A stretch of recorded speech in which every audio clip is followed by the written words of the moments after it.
이번 주 내내, 특별히 내일과 모레 이틀 동안 전 세계 뉴스와 시선은 미국 대선에서 어떤 후보가 세계 최강국인 미 합중국의 대통령이 될 것인가에 집중될 것입니다.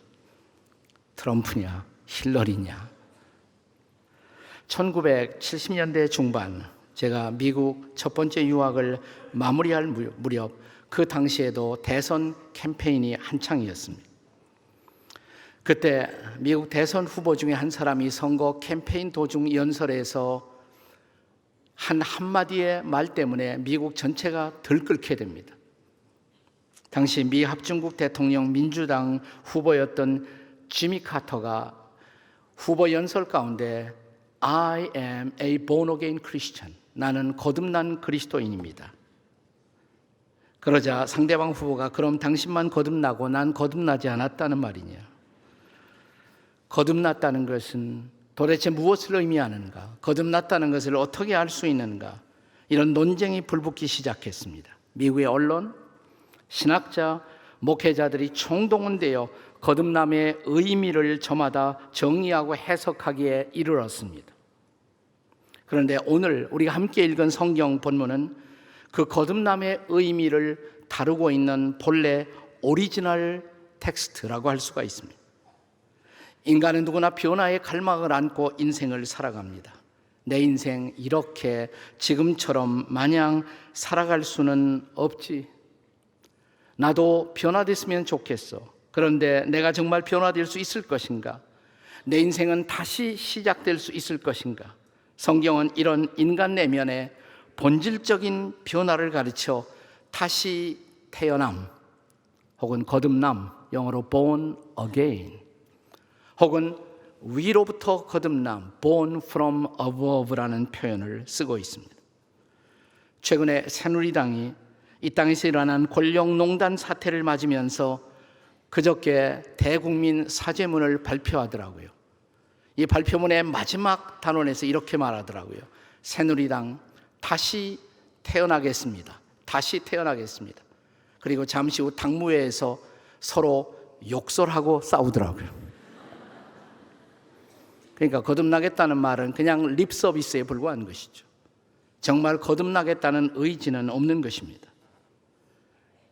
그런데 성경은 이런 위대한 변화, 내면으로부터의 변화, 다시 태어남, 이것이 가능할 수 있다라고 가르칩니다.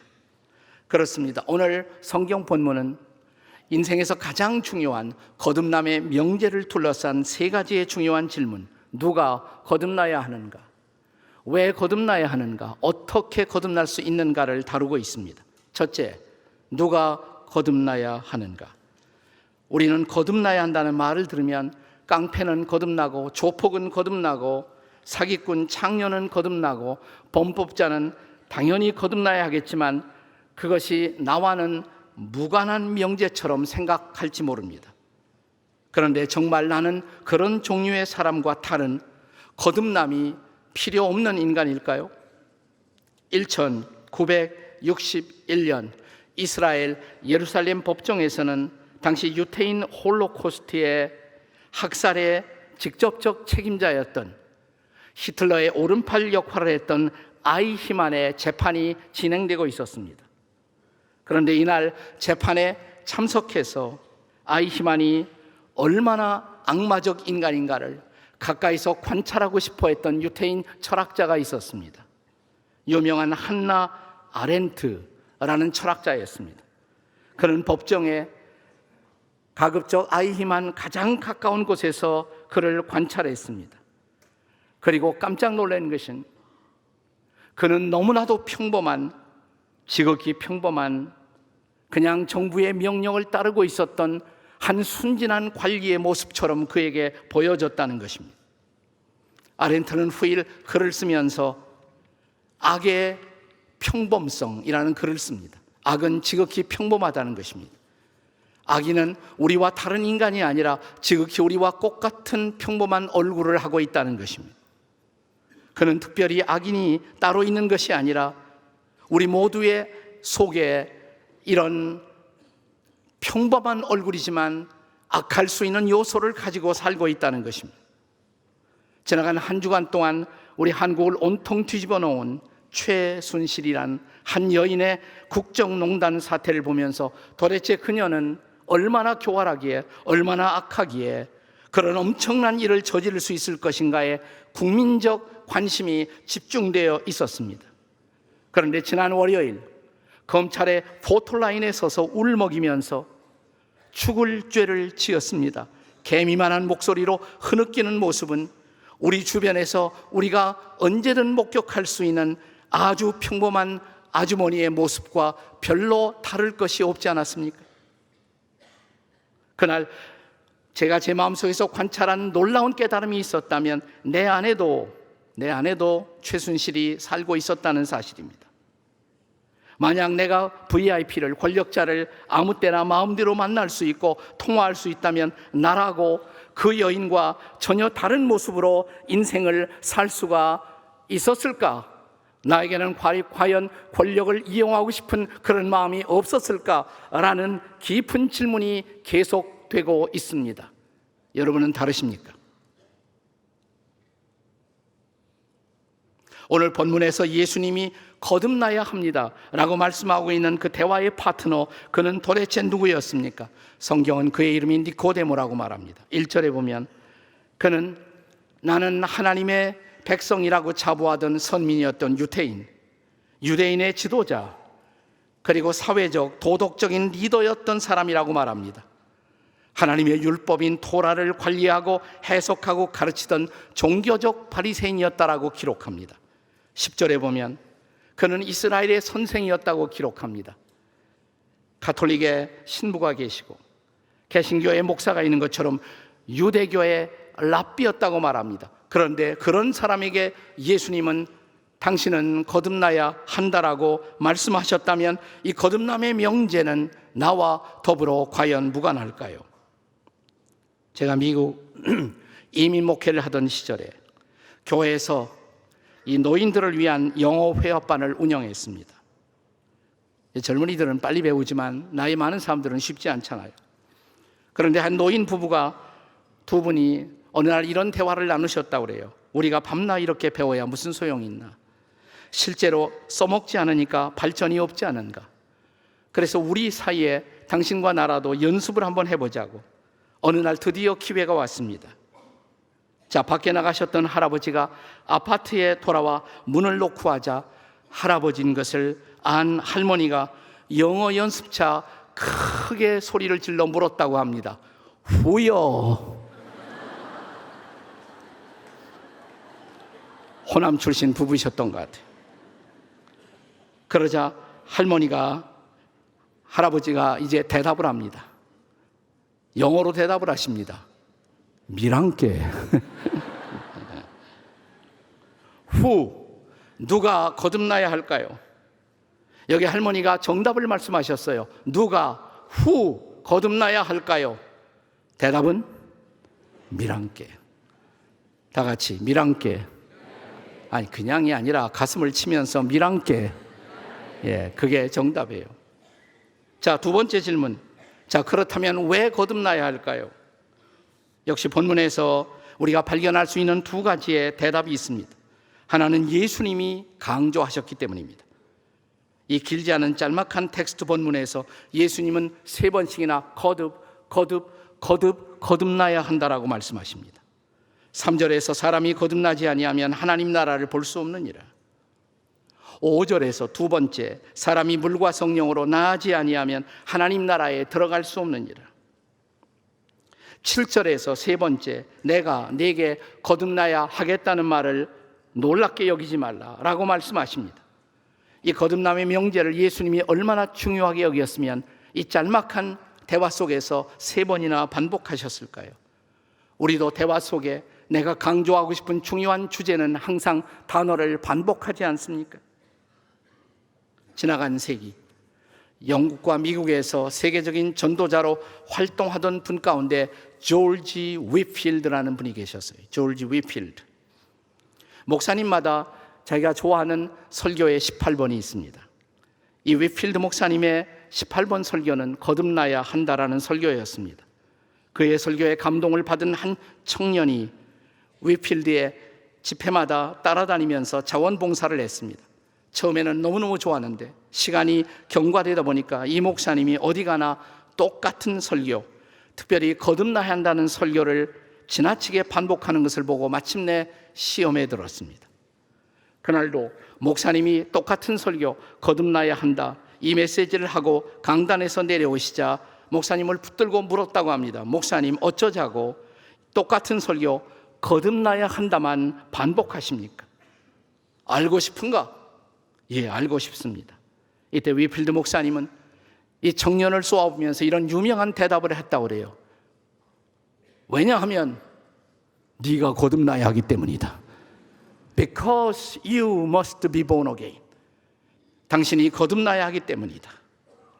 설교 많이 듣는다고 거듭나는 것이 아니라 이 메시지 앞에 우리가 어떻게 반응하고 어떻게 결단하느냐가 거듭남의 실제 실현을 가져올 수 있는 것입니다. 또 하나, 이 거듭나야 할 중요한 이유로 본문에서 예수님은 거듭남의 명제를 하나님의 나라와 연관시키십니다. 5절에 사람이 물과 성령으로 나지 아니하면 하나님 나라에 들어갈 수 없느니라. 3절에서는 사람이 거듭나지 아니하면 하나님 나라 볼 수 없느니라. 그러니까 거듭나지 않으면 하나님 나라 들어갈 수도 없고 볼 수도 없다, 구경할 수도 없다는 것입니다. 자, 하나님 나라의 본질이 뭘까요? 하나님이 통치하시는 나라가 하나님의 나라죠. 자, 우리는 저마다 인생을 살면서 내가 스스로를 통치하며 스스로를 다스리며 살아갑니다. 다른 말로 말하면 나는 내 인생을 스스로 운전하며 사는 것입니다. 근데 어느 날 내가 계속해서 방황하고 사고를 일으키자 이렇게 해서는 안 되겠다. 운전자를 바꿔야겠다. 내가 앉던 그 운전석에서 내려와 하나님을, 예수님을 운전석에 앉힙니다. 그러면 그분이 운전을 시작합니다. 그분이 다스립니다. 방황이 끝납니다. 하나님이 다스리는 통치, 그 다스림의 본질은 도대체 어떤 일일까요? 로마서 14장 17절의 말씀을 한번 같이 읽겠습니다. 시작. 하나님의 나라는 먹는 것과 마시는 것이 아니요 오직 성령 안에 있는 의와 평강과 희락이라. 세 가지 단어가 강조돼요. 의와 평강과 희락. 하나님이 다스리면, 하나님의 나라가 임하면 의와 평강과 희락을 경험한다고. 근데 만약 거듭나지 않는다면 우리는 진정한 의를, 진정한 평화를, 그리고 진짜 기쁨을 한 번도 경험하지 못한 채 인생을 산다는 것입니다.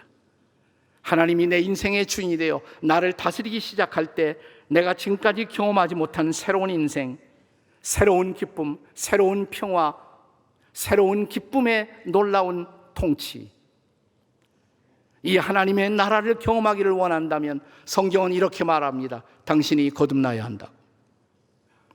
그렇다면 마지막 질문, 세 번째, 어떻게 거듭날 수 있는가? 오늘 본문의 마지막 두 구절 14절과 15절이 그 대답을 들려줍니다. 같이 한번 읽겠습니다. 시작. 모세가 광야에서 뱀을 든 것 같이 인자도 들려야 하리니 이는 그를 믿는 자마다 영생을 얻게 하려 하심이라.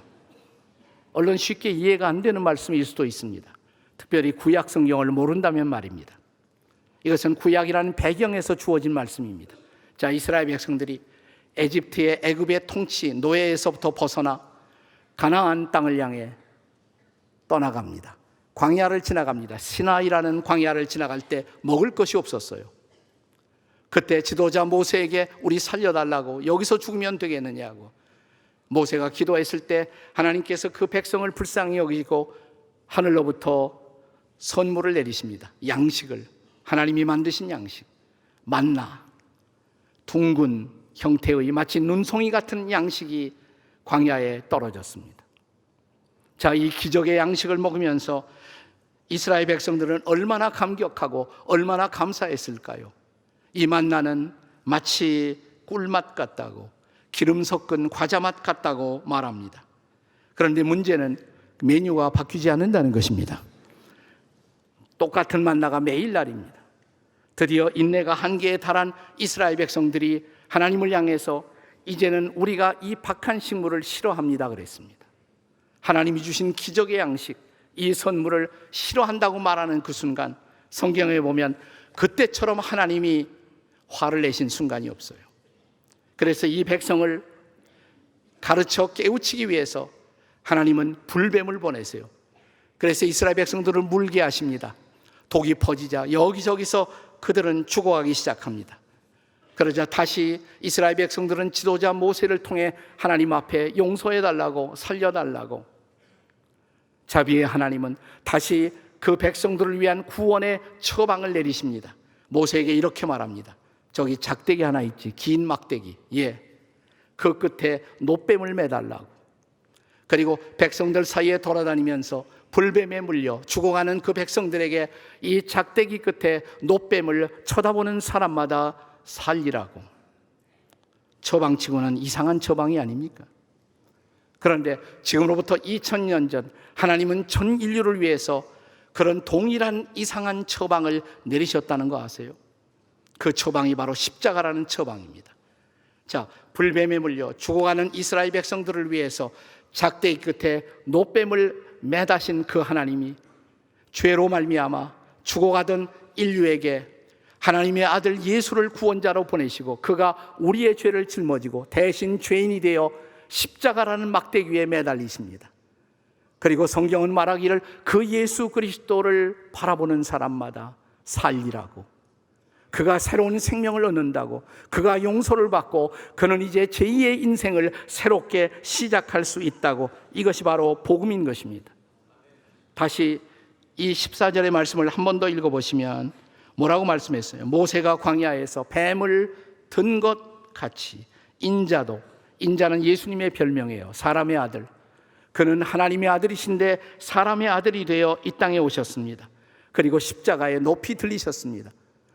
우리가 받아야 할 저주와 심판을 대신 받으시고 십자가에 매달려 피 흘리신 예수님, 그리고 장사한 지 사흘 만에 부활하신 예수님, 이 그리스도를 믿음으로 바라보는 사람마다 새로운 생명, 영원한 생명을 얻는다고. 그리고 그는 전혀 다른 새로운 인생을 살기 시작한다고. 이것이 바로 복음인 것입니다. 이것이 바로 거듭남의 복음인 것입니다. 영국이 한때 아프리카 노예 무역을 하고 있었던 때가 있었습니다. 그때 이 무역선을 타고 다니던 청년 한 사람이 있었습니다.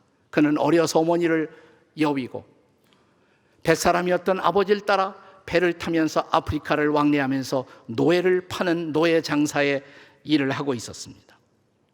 그러나 뱃사람으로서 그는 통제할 수 없는 성격의 거침을 계속 경험하면서 마치 깡패 같은 사람이 되어 사람들을 쳐서 거의 죽음 직전까지 몰아넣기도 하고 감옥에 가기도 하고 마침내 노예를 팔던 그가 노예가 되어 노예선에서 일하는 처지에 빠지기도 했습니다.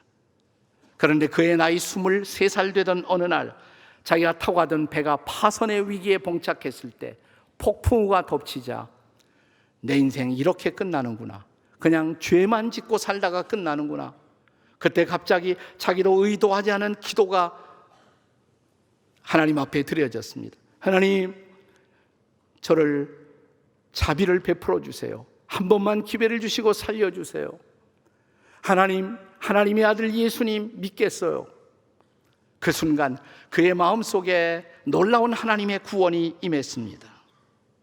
제가 이 설교 서두에 말씀했던 당시에 유명한 영국의 지도자였던 위필드 목사님을 만나 성경 공부를 하고 지도를 받습니다. 그리고 마침내 39살에 그는 목사가 됩니다. 자, 그리고 그의 나이 54세가 되었을 때 자기가 돌아왔던 인생을 살펴보다가 그는 어느 날 깊은 감회 속에 젖었습니다. 사람을 노예로 팔던 내가 이제는 노예 폐지 운동을 시작합니다. 그리고 사람을 패고 죽이던 이 사람이 사람들을 살리는 놀라운 일을 시작합니다. 복음을 전해 받아야 했었던 이 사람이 복음을 전하는 목회자가 되었습니다. 이 놀라운 은혜를 묵상하던 그 순간 그는 붓을 들어 시 한 편을 쓰기 시작합니다. 그래서 탄생한 세계적인 찬송이 바로 Amazing Grace예요. 존 뉴턴 목사님의 스토리입니다. 나 같은 죄인 살리신 주 은혜 놀라와 잃었던 생명 찾았고 광명을 얻었다. 이 거듭남의 은혜, 새롭게 인생을 사는 은혜, 이 은혜가 여러분에게 필요하지 않은가요? 오늘이 만약 그 예수님을 바라보고 그 예수님을 여러분의 마음속에 초대할 수 있다면 오늘이 거듭남의 날이 될 수가 있습니다.